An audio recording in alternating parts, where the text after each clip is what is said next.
Bonjour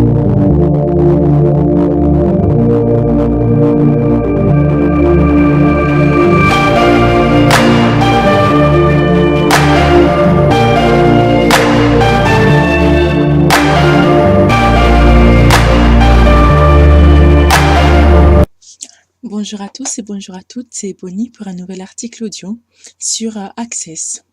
Alors aujourd'hui nous allons parler de l'épisode 2 qui s'appelle Denzel Washington. Je tiens à vous prévenir, il y aura des spoilers, ce sera juste que des spoilers, donc ne vous attendez pas à autre chose que des spoilers. L'épisode 2 commence avec un rap contender où des adversaires doivent s'affronter avec des punchlines. La meilleure punchline du coup, et celle qui est plus pimentée gagne. C'est le but d'un rap contender. On retrouve donc notre personnage principal incarné par Ahmed Tilla, Yanis, qui va commencer par se moquer de l'handicap de son adversaire durant ce rap contender. Et son adversaire est joué par Thomas, qui est en fauteuil roulant, il est assis dans un fauteuil roulant et semble avoir un handicap très lourd. Quand c'est au tour de Thomas de faire sa punchline pour tailler Yanis, du coup, il s'avance lentement vers lui d'une manière un peu dérangeante, je dirais. Moi, en tout cas, ça m'a dérangé. Et en fait, comme j'ai commencé à regarder l'épisode 2 avant le premier épisode, j'avais pas compris que c'était une mise en scène. Parce qu'en fait, je trouvais plus le replay de l'épisode 1 sur le replay, du coup. Et j'ai commencé la série avec l'épisode 2, je n'avais pas compris, et du coup je me sentais hyper mal. Je voyais le gars qui avançait et c'était hyper glauque. Déjà je me disais se moquer d'un handicap aussi lourd. Bref, j'avais pas trop compris la scène, mais heureusement que j'ai vu le premier après. Donc j'ai ensuite tout s'est recadré dans ma tête. Et du coup Thomas avance pour faire sa punchline. C'était pas mal macaque. Il lui dit carrément c'était pas mal macaque. Donc déjà je me dis ça commence bien parce qu'en fait comme je l'avais dit j'ai commencé par cet épisode. Cette série elle commence bien. Déjà ils se moquent d'un handicap et ensuite ils se moquent, ils font du racisme ouvert. Et c'est ce qu'on dit ils osent dire en France, on peut rigoler de tout car c'est la liberté d'expression. Et après ils osent te mettre dans la même phrase, peut-on rigoler de tout au détriment des autres? Et là, les spectateurs et toute l'assemblée du rap contender est enflammée. Vous voyez le même où il y a une bande de gars qui font po po po po po po à cause d'un clash. Bah, c'est tout à fait ça. Ils sont enflammés, ils sont déchaînés et acclament la punchline de Thomas. Et en fait, si vous avez vu l'épisode, en fait, l'assemblée qui était autour de Thomas et Yanis, c'était que des hommes noirs et quelques maghrébins, mais je suis plus sûre, ça fait longtemps que j'ai pas vu l'épisode. Là, je le tourne juste en audio, mais l'article, je l'avais écrit il y a un moment. Et à la fin du sketch, donc, Yanis va demander à son collègue Thomas pourquoi le script a été changé et pourquoi la punchline donc a été remplacée sans qu'on lui dise au préalable, sans qu'on le prévienne quoi. Alors que je crois elle devait être en rapport avec l'aspect physique, pas sa couleur de peau mais l'aspect vestimentaire, comment Yanis était habillé parce qu'il était avec un bouc en tresse, une casquette et tout ça, et je crois que ça devait être sur ça que la punchline devait porter. Et Thomas lui répond donc que ça va faire de l'audience. En gros, le fait qu'il ait dit macaque, ça va faire de l'audience, et il en est conscient, et que c'est une idée de Michel, et que c'est à Michel qu'il faut en référer si il a envie de dire quelque chose. En gros, c'est ce qu'il a fait comprendre. En plus de cela, le culot de Thomas, il ose demander à Yanis si cela lui déplaît si on le traite de macaque à la télévision. Vous voyez, c'est de la pure... L'hypocrisie déjà est commencée dès là. Et il fait aussi semblant d'ignorer toute la symbolique liée à la couleur de peau et à cette insulte, carrément. Et c'est là où je disais, il y a comme une grosse hypocrisie en France aussi. On va vous dire, bah si tu le prends mal, c'est que tu te considères comme étant un macaque, mais c'est pas qu'on se considère comme étant un macaque, c'est entrer dans le domaine des insultes. Et surtout par rapport à une personne noire, c'est rentrer dans le domaine des insultes. Du coup, c'est normal qu'on le prenne mal. Et derrière, il y a toute une symbolique que Thomas a fait mine d'ignorer. Et en plus de cela, il rajoute, nous avons pensé que ce serait drôle d'ajouter macaque. Donc, en fait, l'insulte devient drôle, puisqu'en fait, elle est rattachée à la couleur de peau de Yanis. Et comme je dis, il y a une symbolique. Et comme il est noir, ils ont utilisé cette idée-là pour faire du buzz. Je ne m'y connais pas dans le monde du business, comment, pas du business, mais de la télévision. Mais je sais que déjà, juste que en étant noir, c'est déjà difficile.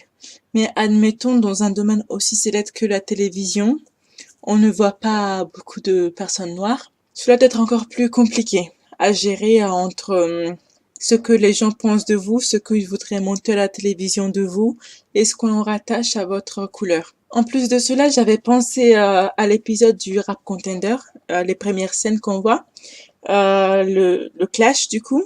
En quelque sorte, on peut dire que ça se rattache à un vécu de certaines personnes et en fait, c'est un épisode qui pourrait se passer dans la vraie vie sans qu'on fasse attention. C'est pas juste on peut pas juste s'imaginer 1, 2, 3. On peut pas juste s'imaginer que cela se passe par exemple dans cet épisode-là, mais ça peut se passer en vrai. Alors pourquoi je dis une comparaison avec la vérité? Car c'est comme la réalité dans la communauté noire. Plusieurs personnes noires commencent à élever leur voix pour dire qu'il n'y a aucune entraide, aucune solidarité. Et on peut bien le voir quand, comment il s'appelle, Yanis, pas Yanis, quand Thomas a lancé sa punchline, c'est pas mal macaque. Même s'il est en fauteuil roulant, rien que l'insulte qui a été lancée, en sachant que tout autour de Yanis, il y avait plein de personnes noires, quelqu'un aurait pu le recadrer, même s'il est en fauteuil roulant, cela n'est pas un prétexte à insulter des gens. Et même si Yanis ne savait plus quoi faire, admettons que ça soit dans une vraie scène et que c'était un vrai rap contender, pas un épisode dans un épisode de série. Admettons que ça se soit passé en vrai, dans la vraie vie. Même si la personne est handicapée, je pense que quelqu'un aurait dû le recadrer et lui dire, bah écoute, ok, je suis pas très thug, mais il faut dire que ça se dit pas les trucs comme ça, c'est insultant. Et après, c'est un truc pour faire des clashs. Mais on sait très bien que quand les insultes deviennent trop intenables et tout ça, il y a des gens qui commencent à remettre les points sur les i. Après, je connais pas les règles du rap contender, mais c'est le moment de les découvrir. On va aller grâce à notre ami Internet. Règles rap contender. Ah, il y a carrément un règlement, je m'y attendais pas. Après, j'espère que c'est pas un truc fuck off, quoi. Mais bon. Alors, là, je vais vous donner une définition la plus claire et possible du rap contender que j'ai trouvé sur un site qui traite de rap contender. Donc, cela se passe avec deux personnes, appelées aussi clashers, qui se mettent l'un face à l'autre avec un micro ou pas. Dans la scène du rap contender avec Yanis et Thomas, ils n'avaient pas de micro, ou en tout cas, je m'en souviens pas. Ça se joue en 1 versus 1, mais ça peut aussi se jouer en 2 versus 2, mais ça, bref. Le but est simple. Dans une partie, le plus souvent, il y a 3 rounds, 3 tours. Les clashers jouent chacun leur tour qui dure 3 minutes. Donc, ça s'en bat un peu les reins. Pendant ces rounds, ils doivent se vanner entre eux, déstabiliser l'adversaire avec des phrases appelées phases ou punchline. Voilà, c'est ce que j'avais dit tout à l'heure, des punchlines. Toutes ces phrases doivent bien sûr être en rythmique avec des rimes. Pour gagner, il faut qu'à la fin que les clashers, c'est pas français. Pour gagner, il faut qu'à la fin que les clashers aient fait leurs 3 rounds, les jurys officiels votent. Et pour que les jurys votent pour toi, il faut faire attention à faire des rimes avec des phrases, avoir des phases recherchées, avoir des phases avec de l'humour peut favoriser, être logique dans tout le texte. Ok. Déjà, en faisant ça et en vanant bien l'adversaire, tu devrais bien t'en sortir. Par contre, attention, interdit au plagiat de clash utilisé au rap contender ou sur internet ou dans la musique. Interdit de copier-coller, interdit au clavier, ok. On n'a pas trop de trucs, mais en tout cas, les insultes racistes, discriminatoires et tout ça ne sont pas dans les interdits. Donc peut-être en allant sur un autre site, on va trouver quelque chose. Qui sait? Peut-être qu'on va trouver quelque chose. Allez, on fait un deuxième site. J'ai l'impression que depuis qu'ils ont fait leur loi pour les cookies, les sauvegardes de données et tout, à chaque fois que tu vas sur un site, tu dois toujours tout refuser. Ça m'énerve en fait. Voilà, je suis sur un nouveau site. Ça dit pas grand-chose, hein. Ouais, il y a les règles là, la même chose que j'ai dit. Les concurrents se mesurent en connaissance de cause. 1 ou 2 mois à l'avance, on leur annonce qui sera leur adversaire. Donc, en fait, là, normalement, dans un battle contender, ils savent déjà en avance qui sera leur adversaire et ils savent comment se préparer à une punchline qu'ils vont recevoir. Là, dans ce cas, Yanis n'était pas du tout préparé à son rap contender parce qu'en fait son adversaire l'a pris au dépourvu. Déjà, rien que là, en apprenant cette nouvelle règle, je vois que la chose ne s'est pas faite dans la règle des choses. Il y a trop de fois règle dans la phrase. Mais en tout cas, il a été pris au dépourvu et s'il avait su aussi, il aurait pu trouver autre chose pour clasher son adversaire. Et là, il aurait bien fermé sa bouche, même si on l'aurait traité de macaque, il aurait pu réenchérir dessus. Mais comme ils l'ont pris au dépourvu, voilà. Et je crois que j'avais pas fini ma phrase. Je disais qu'il y avait un manque de solidarité, que personne n'est venu à sa rescousse. Si ça s'était passé dans la vraie vie, les gens ils allaient juste crier po po po po po. J'en peux plus. Et ils allaient rien faire quoi. Ou au pire du cas, l'inciter à se battre avec cette personne-là ou l'inciter à devenir violent. Mais là, je vais retourner aux règles de la battle. Donc, en gros, les concurrents, ils se mesurent, ils s'entraînent 1-2 mois à l'avance, en sachant qui est leur adversaire et en étudiant leur profil, visionnent des passages précédents, tentent de saisir les caractéristiques physiques, ses défauts d'élocution, ou toute faille qu'ils pourront exploiter dans leurs attaques. D'accord. En gros, cette page internet me sert plus que l'autre. En gros, on étudie les caractéristiques physiques, mais après, est-ce que la couleur de peau, c'est une caractéristique physique autorisée à clasher? Donc, en gros, les battles ce serait le, je sais pas si ça se dit déversoir, mais ce serait l'endroit où toutes les personnes racistes pourraient y aller pour insulter tous les noirs, tous les arabes et tous les asiatiques. Mais caractéristiques physiques du genre la couleur, mais ça, je trouve ça gênant. Personnellement, je trouve ça gênant. Et même quand Yanis s'est moqué de l'handicap de son adversaire, j'ai trouvé ça gênant. Et je suis sensible à ces deux caractéristiques-là et je ne suis pas handicapée. Dieu merci, je le suis pas. Mais je trouve que c'est sensible et après toujours cette même phrase, peut-on rire de tout?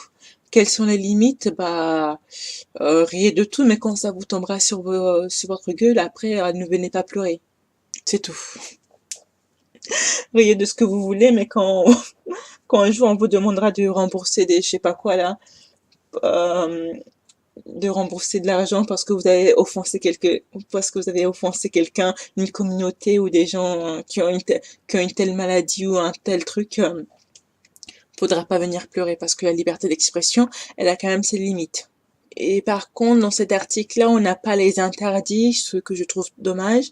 Mais en tout cas, ça nous a fait apprendre un peu plus sur les règles du rap contender. Et déjà, c'est un petit plus que je n'avais pas mis dans l'article écrit, mais que vous pouvez retrouver ici du coup dans l'audio.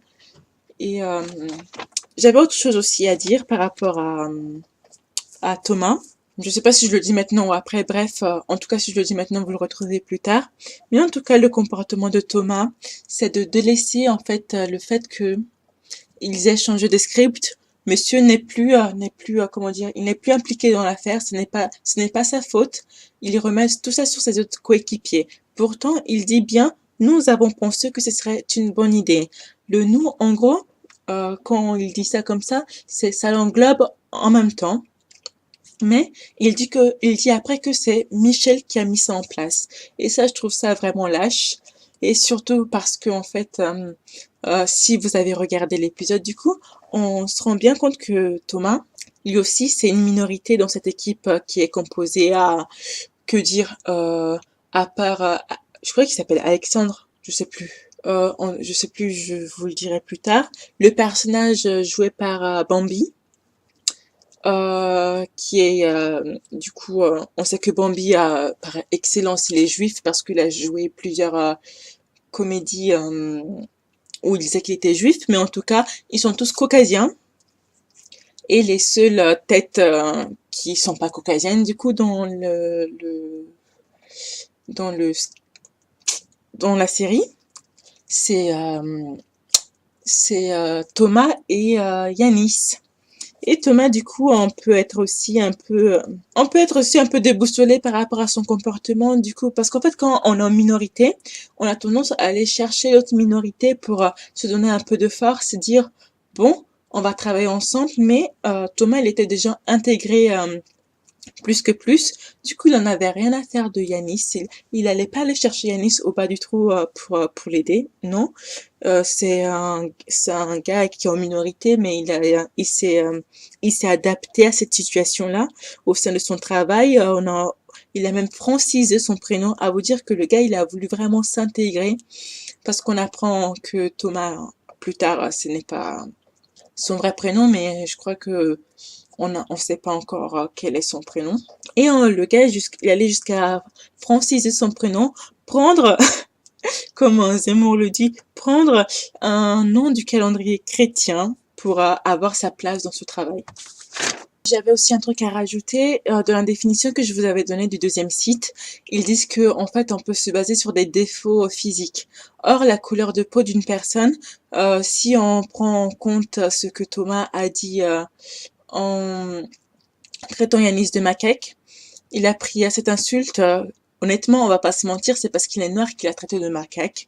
Donc par ricochet, en fait, le défaut physique de Yanis serait qu'il soit noir, et donc ça a ouvert la brèche à Thomas pour le traiter de macaque. Donc, je sais pas si c'est fait exprès ou pas, mais je pense vraiment pas ça. En fait, je pense vraiment pas que ça soit fait exprès, parce que je pense pas que tout le monde sache quelles sont les règles du rap contender, et moi-même, je viens de vous les citer, comme vous avez vu. Et en gros, le message subliminal, c'est que le défaut, la couleur de Yanis, c'est un défaut physique et que ça ouvre le droit à faire des clashs.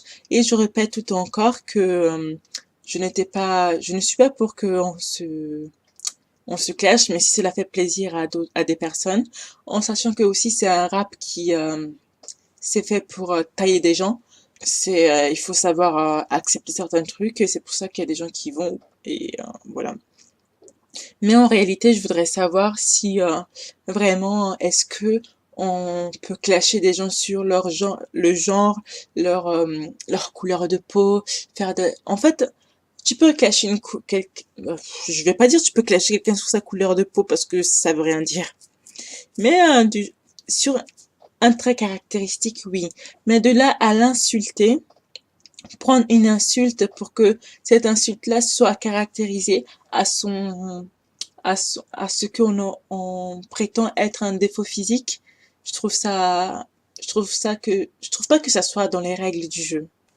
En fait, ça ne fait même pas partie de la règle du jeu puisqu'il ne joue même pas le jeu de faire l'effort, de faire des phrases en rime. Il a juste lancé son insulte pour faire le buzz, pour blesser quelqu'un, pour le rabaisser par rapport à sa couleur de peau. Voilà. Or, si vous avez regardé l'épisode, Je crois que par rapport à l'état de Thomas, Yanis le traitait de légume car vraiment il bougeait plus.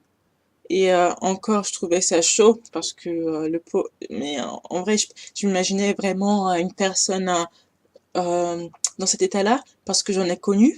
Et moi, franchement, ça m'a touchée. Et qu'il renchaîne en plus sur l'insulte du macaque, j'ai pas vraiment apprécié. Bon, je vais fermer cette parenthèse-là pour en ouvrir une autre. Non, attends, j'ai encore un truc à dire. Mais après, même si Yanis le traitait de légumes et tout, ils s'étaient mis d'accord au préalable pour que, en fait, Thomas soit traité de légumes, tout ce qui peut être comme insulte pour une personne qui est en fauteuil roulant, qui a perdu ses capacités. Là, ils avaient mis un accord, ils avaient décidé d'écrire ça ensemble, et c'est à la fin que Thomas a décidé de la jouer perso pour faire du buzz. Et en fait, il n'a même pas fait jouer perso. Ils se sont mis à trois avec ses coéquipiers sans l'intervention de Yanis parce qu'ils savaient que si Yanis avait été là, ils n'allaient pas pouvoir faire la blague. Ou en tout cas, peut-être qu'ils appréhendaient cela. Donc, je trouve aussi, c'est pour cela que ça,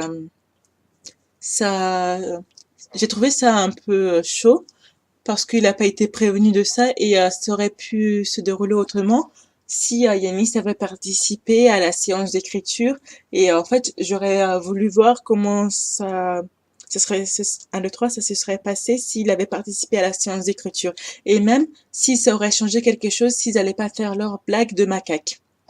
Euh, et fortement, après avoir vu les autres épisodes, j'en doute très fort, je pense qu'ils auraient quand même pu faire leur blague.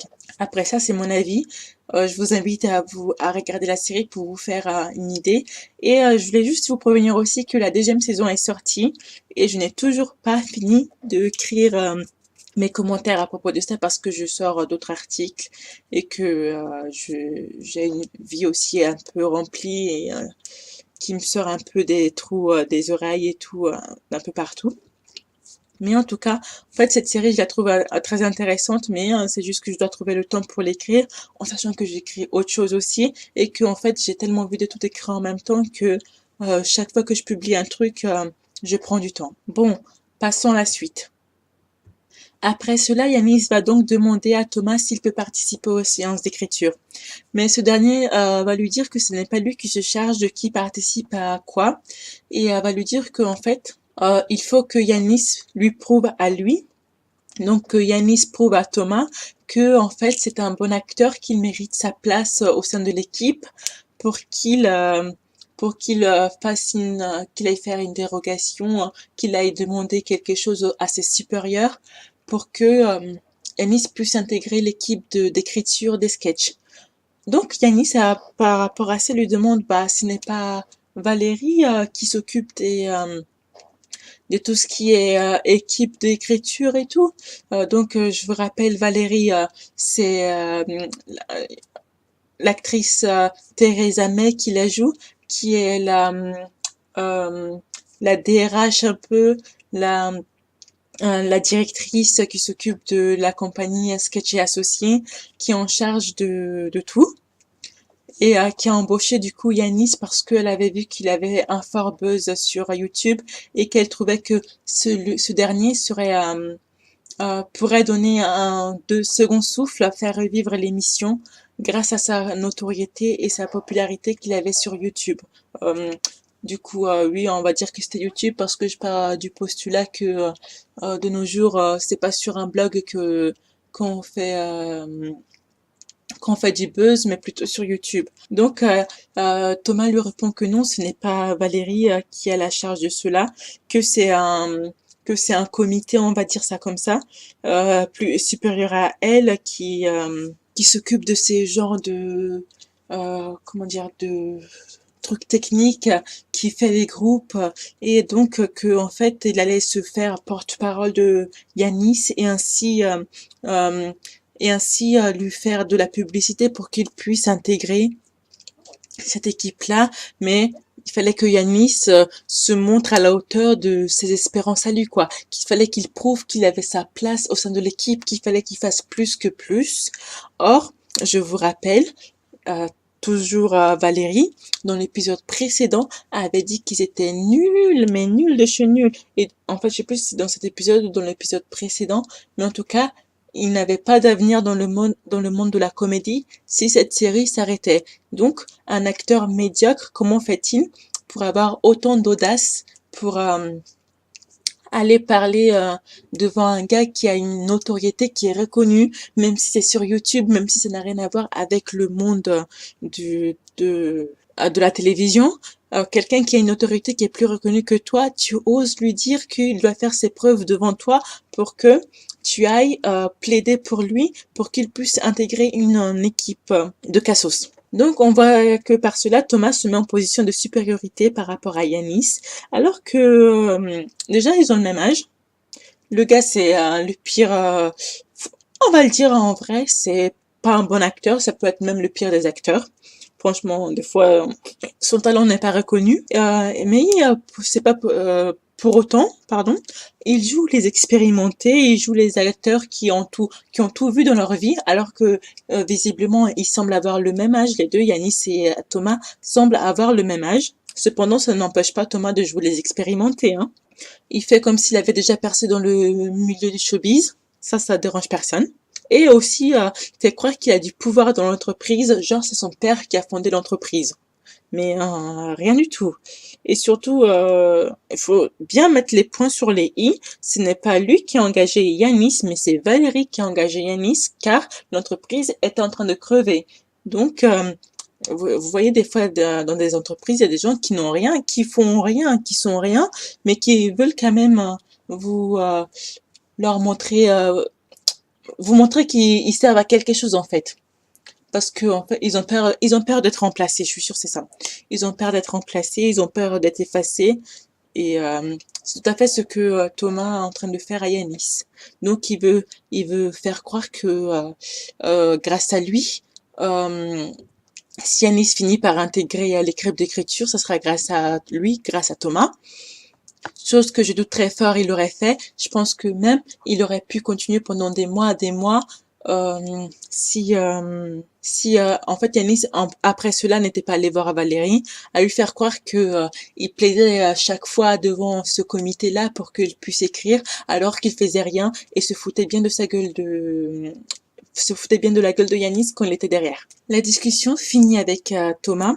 Yanis se fait donc interpeller par les spectateurs, on va dire, du rap contender. Je vous avais dit que en fait, il y avait des figurants qui étaient à forte majorité noirs, mais en fait, j'ai un gros doute. Je crois qu'ils étaient tous noirs, mais j'ai toujours pas revu l'épisode depuis, car c'était un des épisodes. Il y avait trop de trucs dedans, donc j'ai du mal à le revoir. Et donc, je pense que c'était une forte majorité, ou voire ils étaient tous noirs. Et donc, il se fait interpeller par un de ses figurants qui le traite, qui dit, attendez, je vais retrouver la phrase. Tu dis, tu es bien payé pour nous afficher. En gros, ce que ça veut dire, c'est que tu es un noir de service, tu es un bounty, tu es un vendu. Donc, Yanis, après cela, il va essayer de se justifier et il essaie de dire quelques mots qu'il n'assiste pas aux réunions d'écriture, mais le gars, il s'est bien cassé, il voulait pas l'écouter, il avait pas son temps. Il est juste venu faire figurant, il est parti, car le figurant lui-même ne s'attendait pas à ce script-là.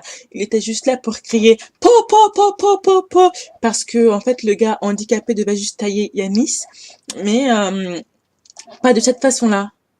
Même, je crois ils avaient reçu un script où tout était écrit de la façon dont Yanis était censé procéder, de la même façon que Yanis avait le script en fait.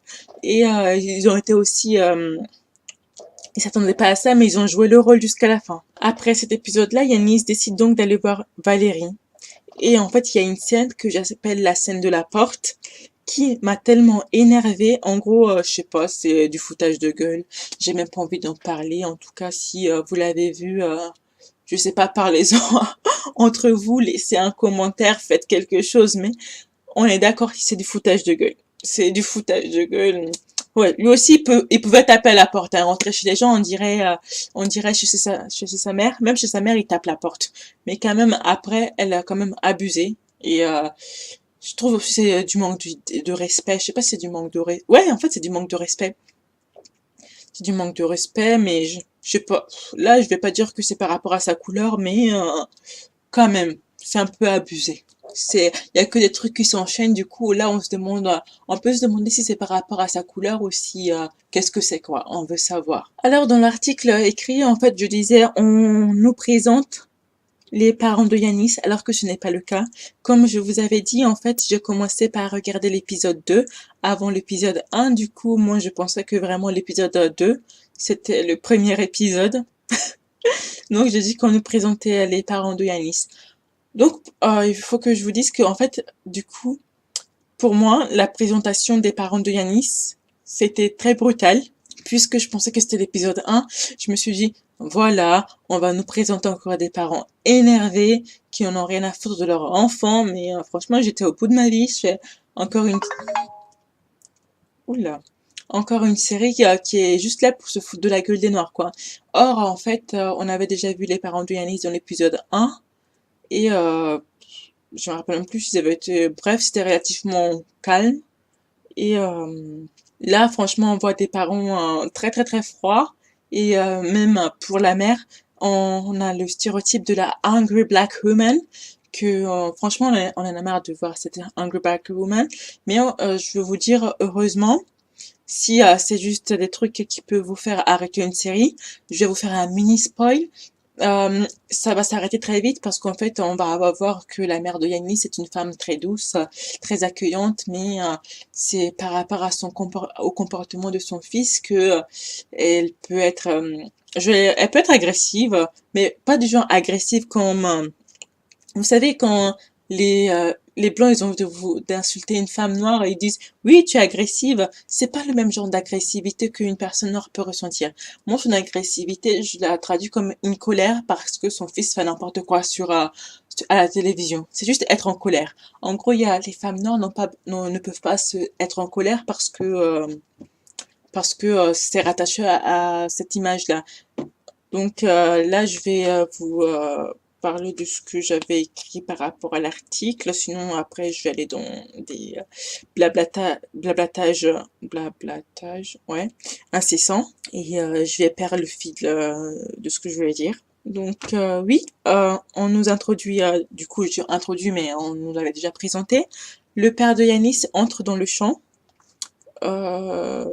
Et en fait, on voit un de ses employés qui vient le féliciter avec son portable en montrant en même temps un épisode du sketch que son fils joue sur la nouvelle plateforme de télévision.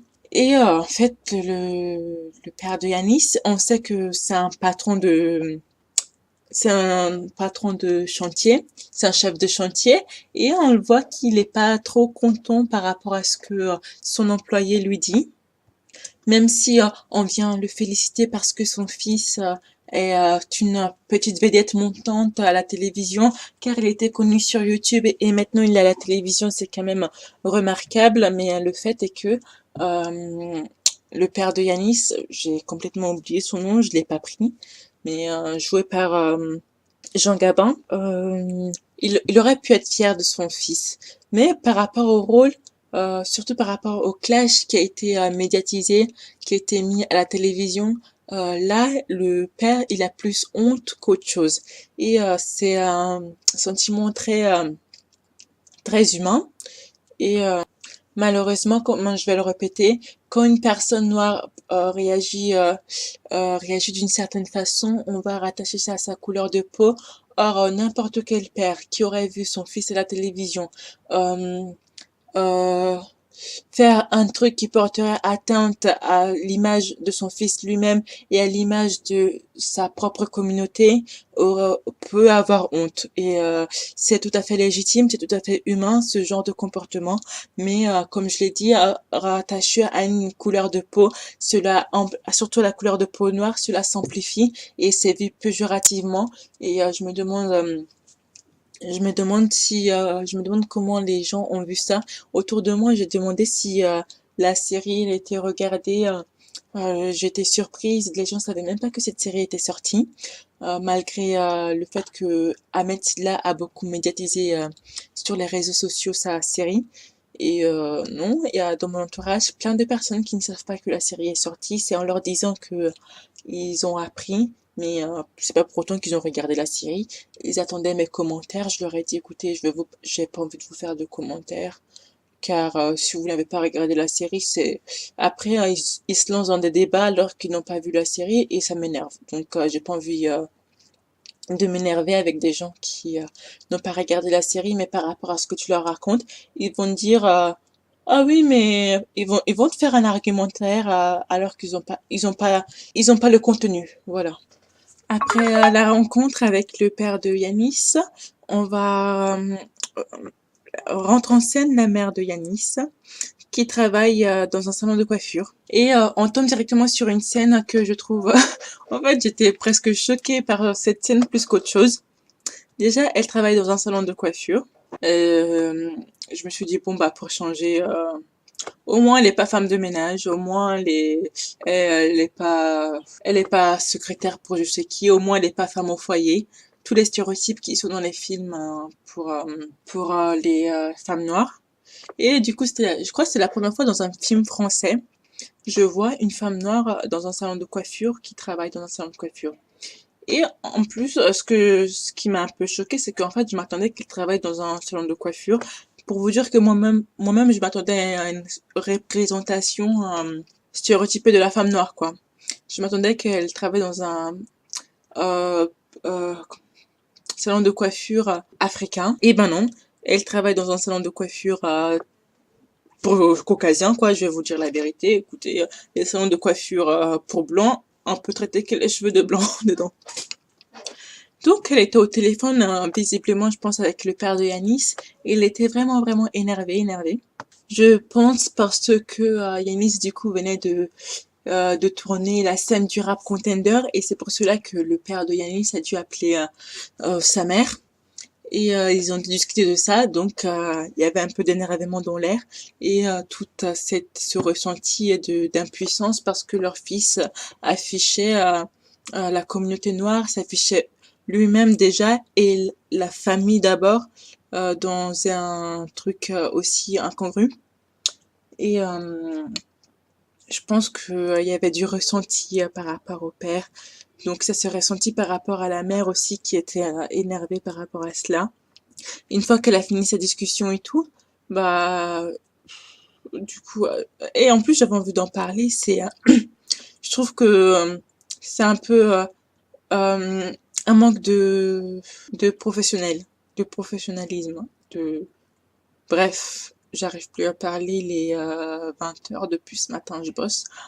Et c'est un manque de professionnalisme. Et parce qu'en fait, en gros, ce genre de comportement, euh, bon, je sais que on va se parler franchement. Je sais que je suis écoutée majoritairement par des femmes noires, donc écoutée et lue par des femmes noires.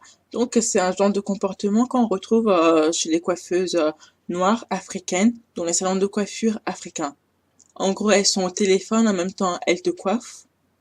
Et c'est quand, par exemple, il y a un problème, elles sont au téléphone, elles sont en train de crier, bah tu auras tout le bruit dans tes oreilles. En gros, c'est ce comportement-là qui a été gardé mais dans un salon coiffure blanc. Et c'est ce que je trouve qui fait un contraste en fait. Parce que si elle avait été dans un salon de coiffure africain, je pense que ça aurait pu se passer ça aurait pu être une scène très lisse. En gros, elle était juste énervée. Et comme je l'ai dit précédemment, quand on voit un noir qui est énervé, bah, on rattache ça à sa couleur de peau. On va dire, bah, ils ont pour habitude d'être énervés. Donc, si elle était déjà dans une sphère noire, du coup, cette scène-là, elle aurait même pas été. Je pense que moi, en fait, je sais pas, ça m'a fait quelque chose. Et ça aurait pu être lisse. En fait, même pour moi, ça aurait pu être lisse. Comme quoi, même si on essaie de faire un travail sur soi-même par rapport à la conscience noire, on peut avoir certaines certains a priori. J'avais l'impression qu'ici, tout était fait pour montrer que la mère de Yanis était une femme qui savait pas se tenir. qui aimait crier partout en fait.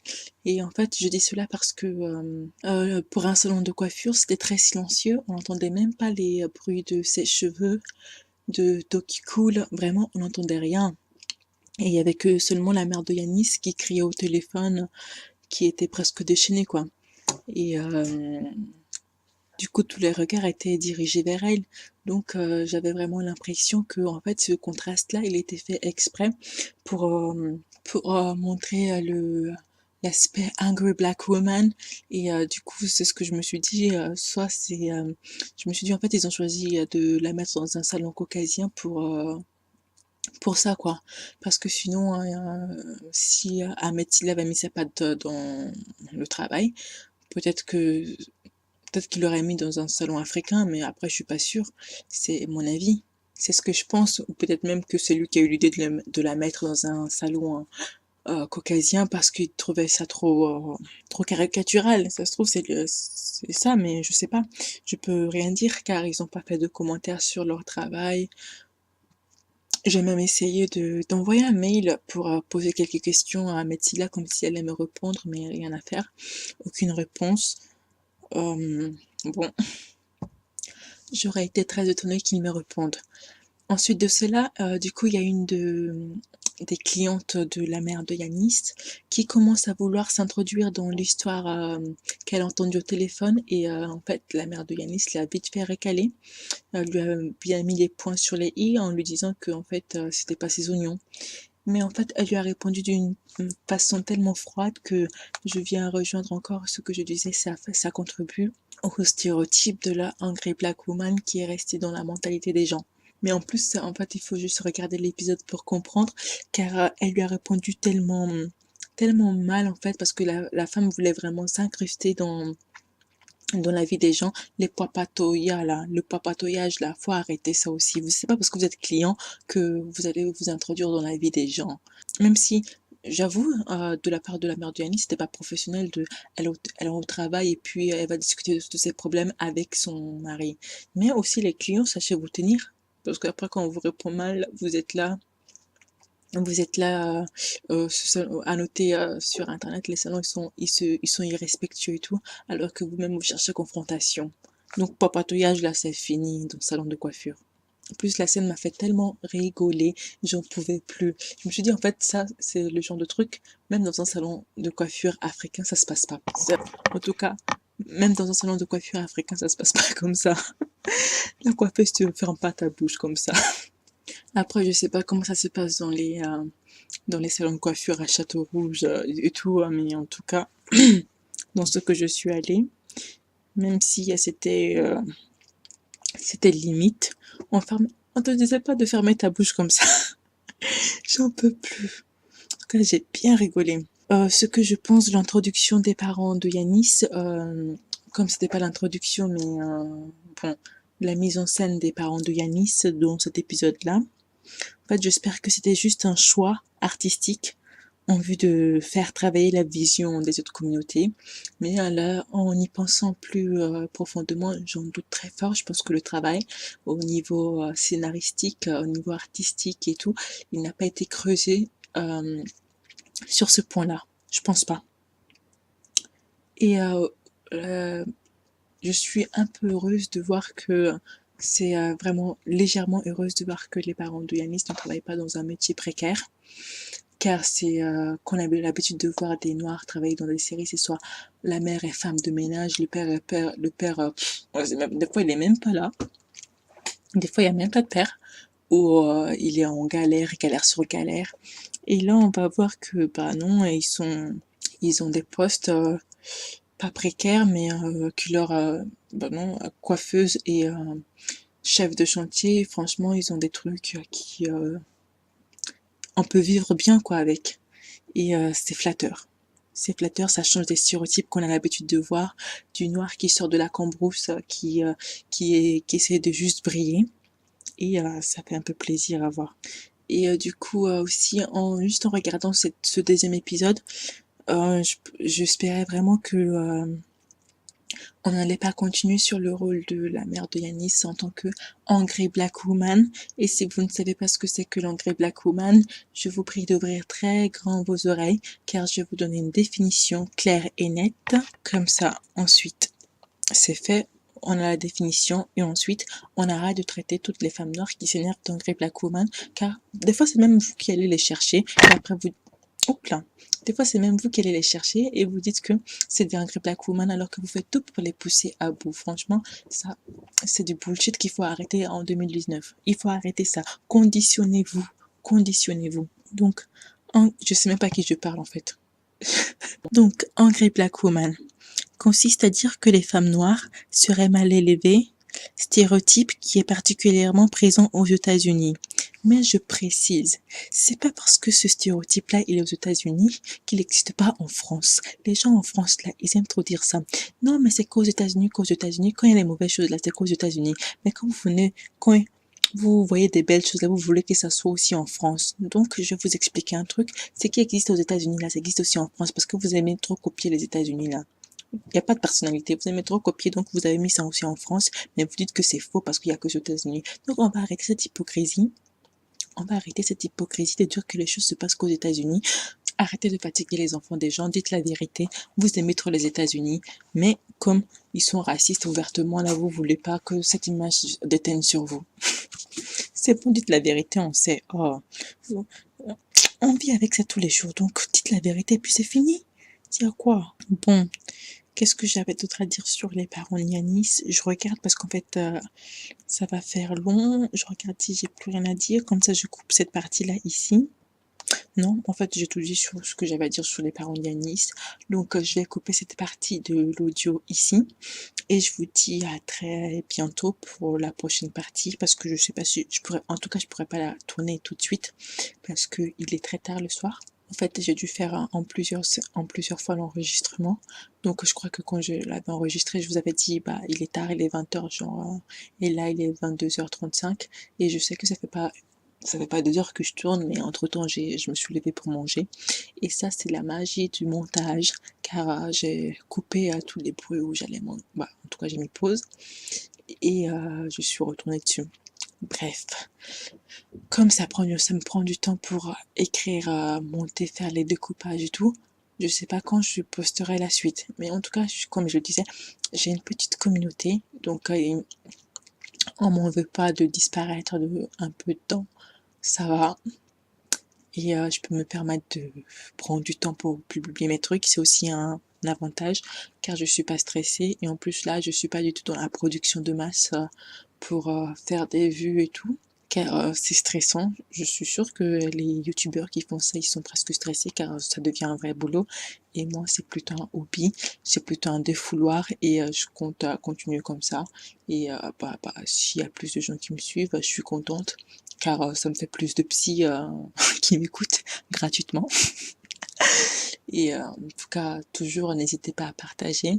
Les contenus de ce genre-là, critiques ou où je donne mon opinion par rapport à des séries, bon, en tout cas, je compte les mettre sur YouTube parce que je trouve que comme ça parle pas de ma vie personnelle, bah en fait, j'en ai rien à faire. C'est plutôt une critique que je mets comme ça. S'il y a des gens qui veulent donner aussi leur avis, c'est libre. Mais par contre, tout ce qui est regarde ma vie et tout ça, ça restera sur le blog. Donc, je vous dis à plus tard pour la deuxième partie de Access sur l'épisode 2.